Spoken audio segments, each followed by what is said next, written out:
Welcome, I'm Bev Adams. I own an independent paper crafting business showcasing products from Stampin' Up. I made this beautiful card with products from Stampin' Up.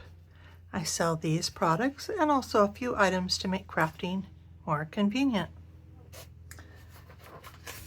I have the free detailed directions for this project on my website. You can just print those out, and it's got all the dimensions, all the item numbers, all the prices, everything you need.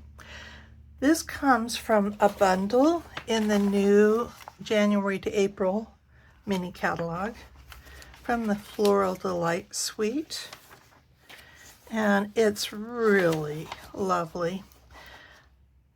It has a vellum set of paper and a regular designer series paper, and it has these cute little bees and ribbon. It also has some coordinating dies.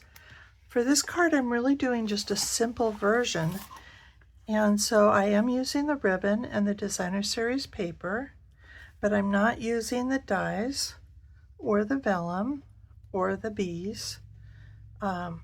So you don't need any special tools or anything for this project. But I did want to show you the paper.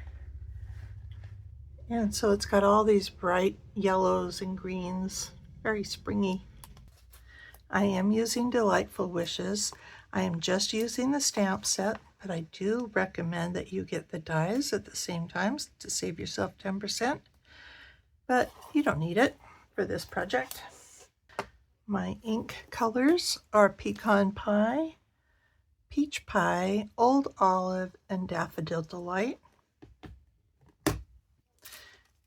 And my cardstock, my base is Old Olive, my typical 8.5 by 5.5, scored at 4 1/4, and I'm going to be orienting it horizontally. I cut this piece of designer series paper to be 3 by 4 to make best use of the 12 by 12 designer series paper. And so this piece of Lemon Lolly is 2 3/4 by 3 3/4. I do have a piece of cardstock for the inside. I'm going to use a different designer series paper for this version. They both use these same flowers from the stamps that I'm using here. But this has more of a white background and this has more of a very vanilla background, so I'm going to use the basic white for the inside. And of course an envelope. So I'm going to start by stamping. I'm going to stamp in Pecan Pie, Wishing, and I did need a large block for this. And I have re-inked since I did my first card, and I want to put this at the very top of this piece, almost all the way to each end.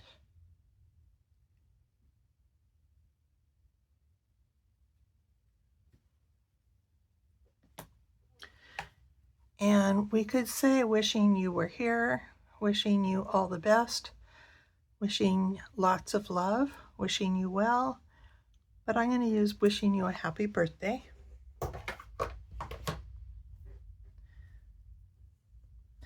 And this is the longest of those follow-up wishes, so I'm going to need to be all the way over here, and I may even have to overlap this G a little bit here.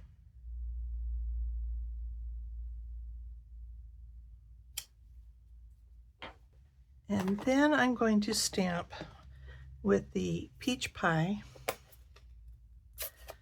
There is a stem stamp that you can stamp around. I decided not to use that for this. There are 2 of the flower stamps, and I think you can see that one of these is more detailed.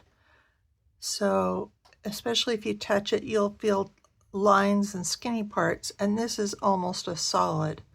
I'm going to start with the with the skinny lines. And it's kind of like a short straight side. The side with the smallest side on is going to be on the left. And I'm going to stamp this to the bottom right of the card.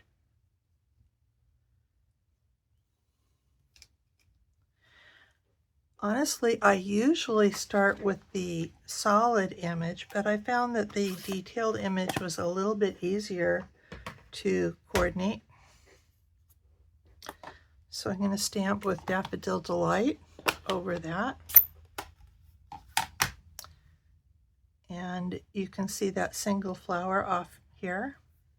I'm going to try and use this last flower for aiming, and this top flower, especially this bottom part of the top flower.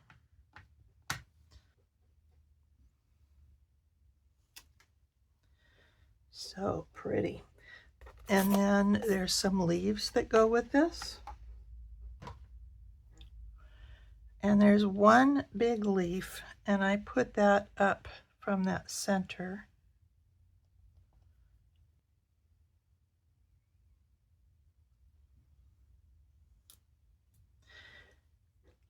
And that's where I put it. You may find a better way for arranging that. And then I also wanted to stamp the inside of my card with the other flower. So you can see that here. So again, we have a detailed flower and a solid flower. And I personally found these harder to line up.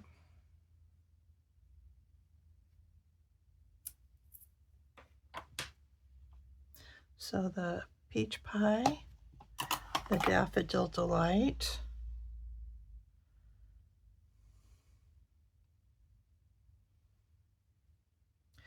and part of the reason I think that it's harder to line up is that some of these details are in the center of the petal and some are just starting out the petal. So I'm going to go there. I'm not at all sure that that's the way. And then putting a big leaf up here.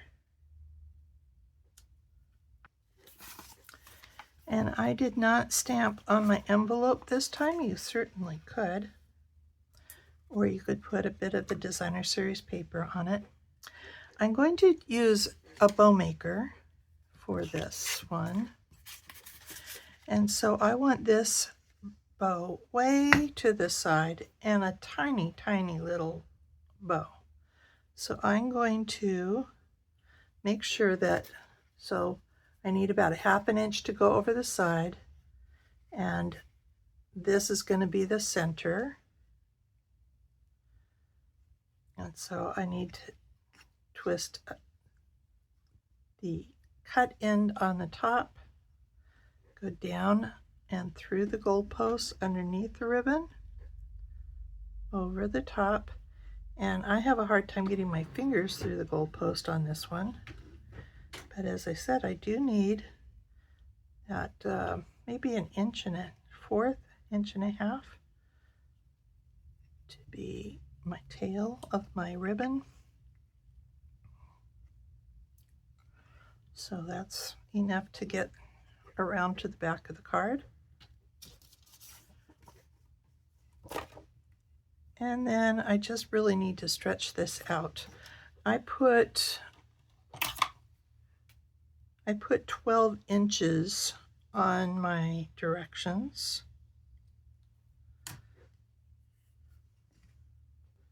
So I'm going to use some adhesive. This is the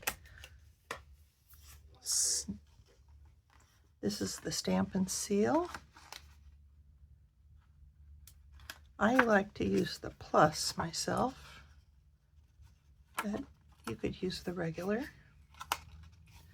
And I'm going to lay this down pretty flat to go around the back.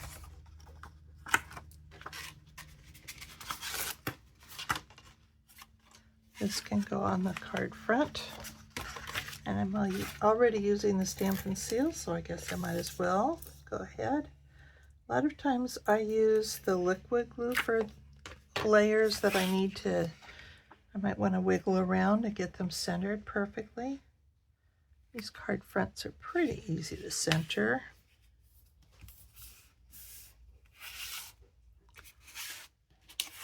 We'll put this on the Designer Series paper. I'll switch over to the liquid glue.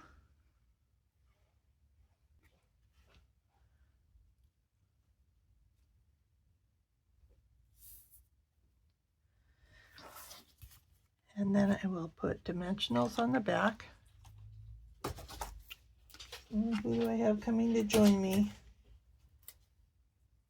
Bud or Micah? I can't see. We have two big black labs. They're both retired guide dog puppies.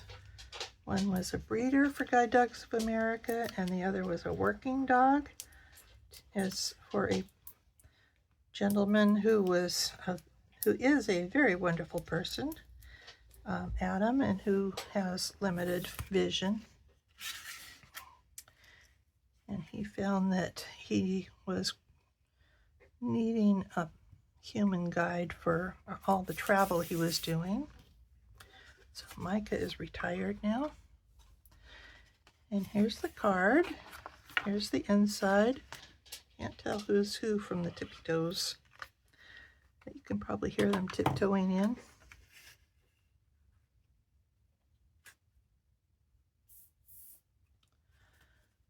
And there you go. A pretty quick and easy birthday card. We all need birthday cards. Here is the web address where you'll find the free detailed directions and links for the products I used. I also offer lots of resources on my website. Click Shop to see the online exclusives, clearance items, my frequent shopper points, and the products I offer to make crafting more convenient. That includes a cardstock sampler for all the current Stampin' Up! Cardstock and samplers for the Stampin' Up! Cardstock going all the way back to 1997. Click Inspiration to scroll my projects. You'll find the directions and images all the way back to 2011. You may also want to check out the Basics button where I share about stamps, ink, and paper, card cutting, bases, and layers, and some of my favorite tools. Click Getting Organized to find lots of free resources like case inserts, labels for just about every product, catalog tabs, color tools, and much more. More organization means more time for crafting.